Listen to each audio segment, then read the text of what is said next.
So welcome. Today I wanted to talk to you about sacredness and the space that you leave for the divine and what is sacred to you. To just have a little chat about what is sacred to you. What do you hold really sacred? How do you connect with the divine, and what what is the place of the divine within your own experience, within your life?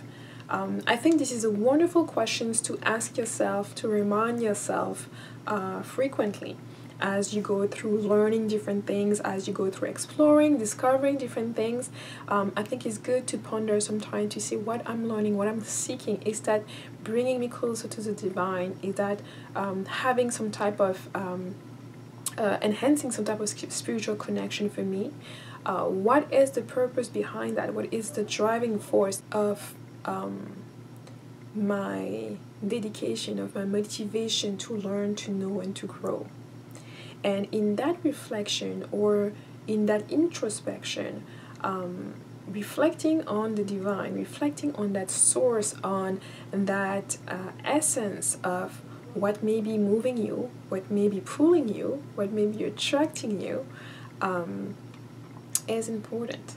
Because it will give you an anchor, it will center you, it will give you also a benchmark to reference yourself, to know how far you've come from that, how close you are to it, whether you've neglected it, whether it's gained importance within your life, whether its importance has diminished, whether you are really enticed by it, whether you are not enticed anymore, whether it's taking a lot of space within your experience, or whether it's taking a smaller space if you are paying attention to it frequently, or if it is something that's more in the backdrop.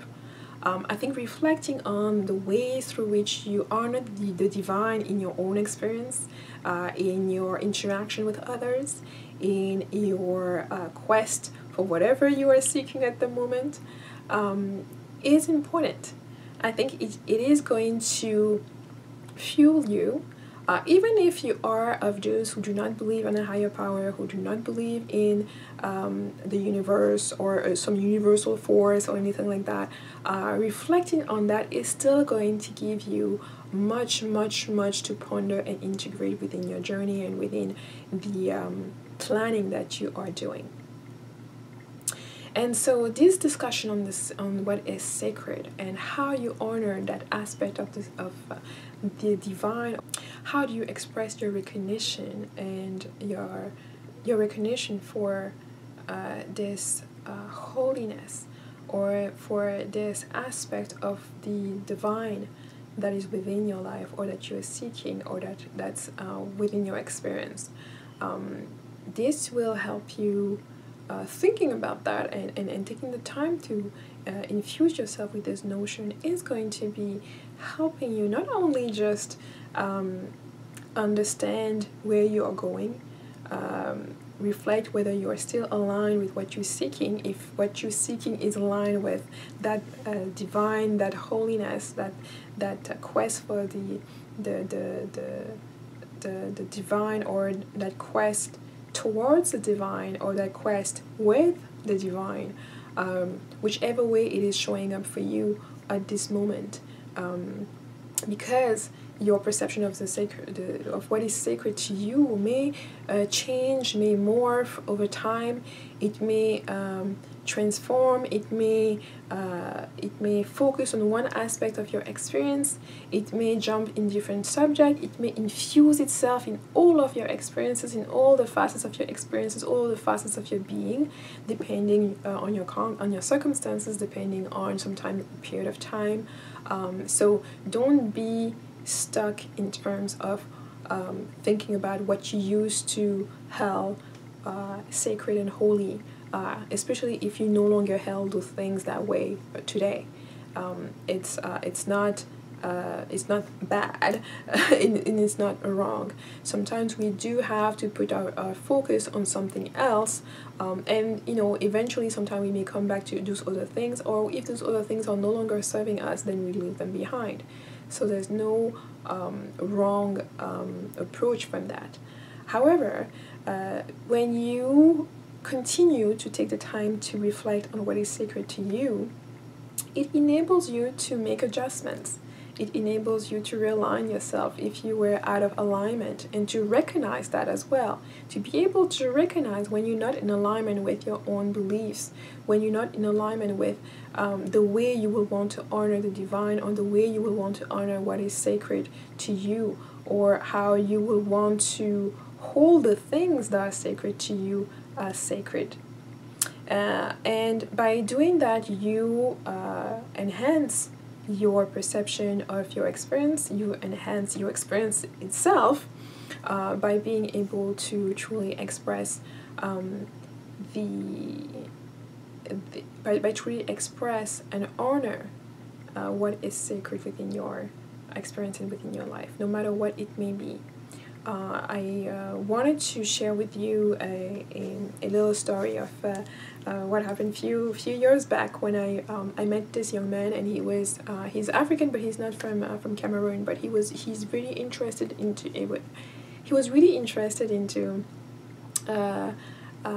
Cameroonian cultures and spiritualities, and he had this idea that he wanted to share and ask me what I thought about, which was to go to Cameroon with a video camera and go to different villages and film and record different rites, different rituals, so that he could make videos or DVDs or CDs or tapes or what have you, and be able to sell that to make a living. And when he shared his ideas, I saw so much light in his eyes. I saw through his words and his demeanor, part of the motivation for him was financial gain. And we talked a little bit about that, about what was the motivation behind. And in that discussion, it became clear to me that it wasn't about honoring the tradition. It wasn't about documenting the tradition. It wasn't about upholding the tradition, perpetuating the tradition, or assisting in some form or shape of ways, a way to maintain and keep the tradition for the generations to come, which was a bit of a disappointment to me. But as we discussed, I've mentioned to him that the way to financial riches or money and stuff like that, there are thousands, infinite ways to that. That idea that he has wasn't one of them. But I didn't express that to him. I just told him that it may not be the best thing to do. Why? Because he had a lot of energy, he seemed to be very motivated, and he also thought he was the first person to have this kind of idea. And this is where I pointed him towards. I said, he's not the first person to have thought of that. He's not the first person to have thought he's going to go there and try to obtain this knowledge and profit out of it. And I told him that the common denominator, even if he does go to these different villages and even manage to film whatever he wants to film, I told him that for us in Cameroon more specifically, but I'm sure there are other traditions in other nations that have the same kind of system or mechanism, where we're not going to tell you can't. You will realize on your own that certain things should not be done. And in Cameroon, we do have this saying where people will say, "We're not going to curse you. We're not going to do anything to you when you wronged or you did something that was wrong." They're not going to say, "We're going to curse you," or anything like that. They simply said, "You will come back and ask for forgiveness." And it is one of the sayings that are so often and so understood, that there are things that if you grew up in that kind of culture, there are things that won't even cross your mind. For example, I've been in the United States where you can see somebody, just because you're looking at them, they start cursing you out or sort of doing I don't know what. So basically telling you that you're not allowed to look wherever your head falls or whatever your head turns. Something like that, for example, you're cursing at somebody just because they're looking at you. It will be one of those things that we will tell you, you will be sorry for that, but and you will realize that on your own terms, and you'll come back to ask for forgiveness. And there's this saying all over the place. So it is a lot about respect, but it's also a lot about understanding that certain things do not make their way to public forum, to public space for specific reasons. Not just because, nobody thought about it over the thousands and thousands and thousands of years that have gone by. Nobody thought about making a profit out of certain things. It's not that nobody thought about it, it's that people already tried, and you're not the first, and you probably won't be the last. And I think, people will say, well, how do you know that this is not working? And well, you'll find out. And unfortunately, then you'll find out that this wasn't something that you should have tried to monetize or tried to dump into the public domain. It may come with a cost. And I don't like warning people and fear mongering or anything like that. But I do like people to be aware of certain consequences, because this is not about you being fearful. It's just about you understanding the consequences of what you're trying to do, and understanding also where you're coming from, because some people just think that whatever motivation is good motivation. No, whatever motivation is not always good motivation, and there are certain rules in place in certain spaces.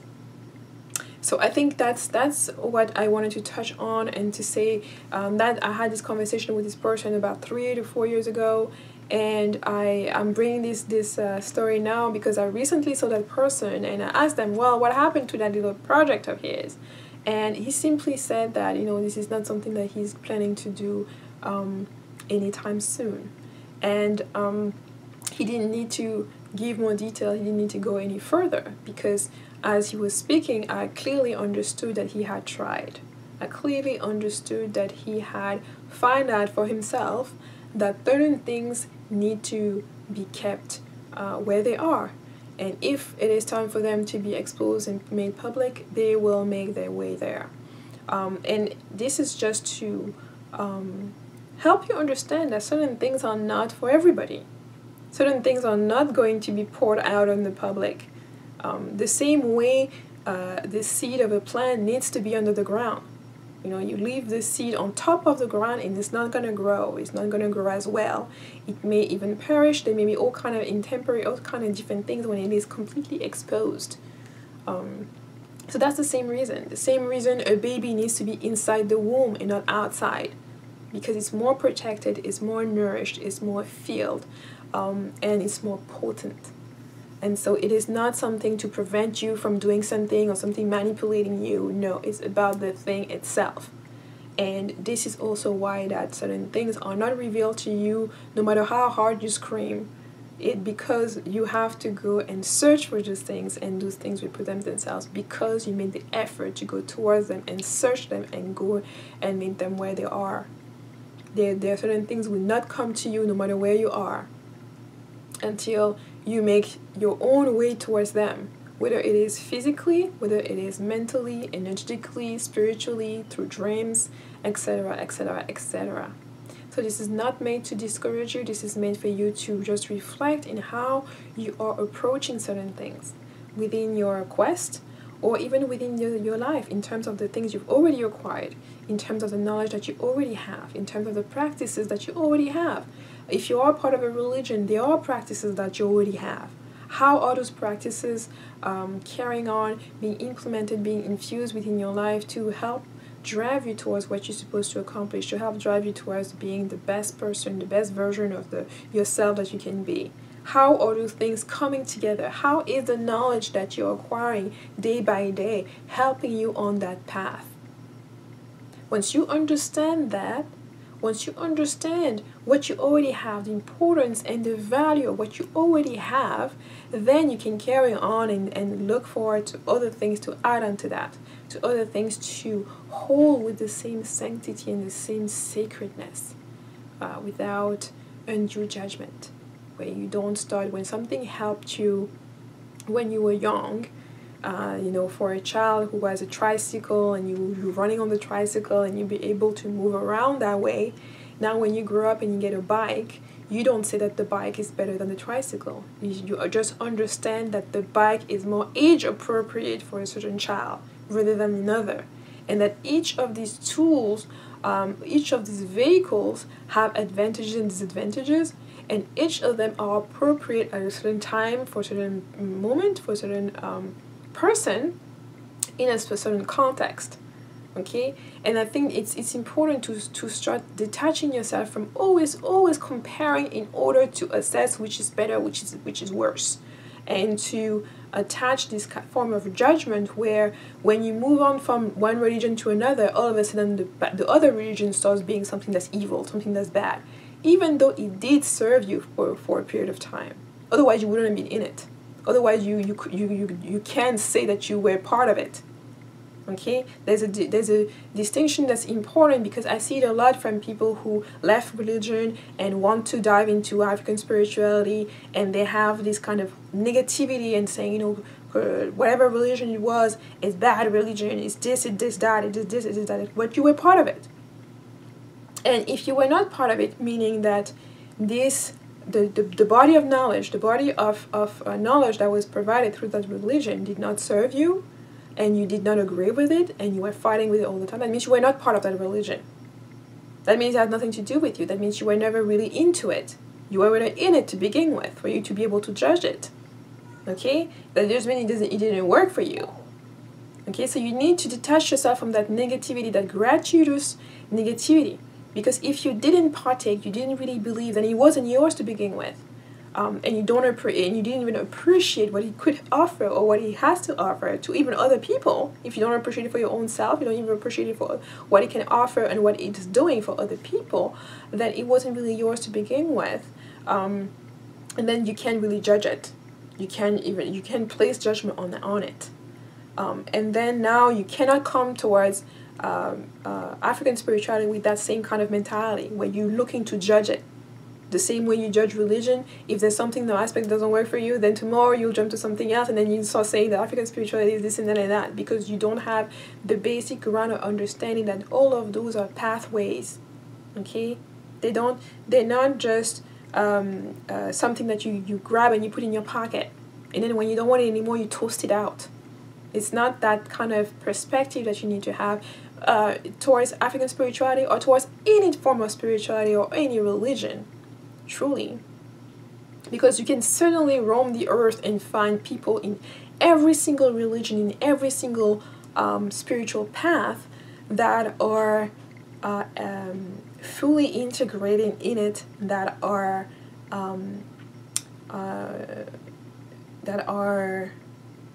how do you say that, who are basically able to be themselves and to have the life that they want to have within those paths, within those religion or the spiritual systems. And so it's, if you understand that all of these are tools, then you detach yourself from judging that, and you can understand that sometimes a tool may have served you for some time, and when it's time for you to let it go, then you're led to a different tool, to a different perspective, to a different system. Now it's up to you to integrate that within yourself so that you're not always aimlessly roaming the earth unless you are on the path of the nomads or the path of the hermit or the explorer, where your part of your purpose is to do just that. So I wanted to just leave you and discuss that, because I think it's important to once in a while to just take a step back and to just get in touch with our inner perception of what is sacred, how we perceive it, how we integrate it in our daily life, how we breathe it, how we live it, how we eat it, how we express it, how we manifest it around us, so that we may better align ourselves and improve on what needs to be improved. So I hope this video was useful. Of course, leave your comments if you have any, and I'll see you in the next one. Bye.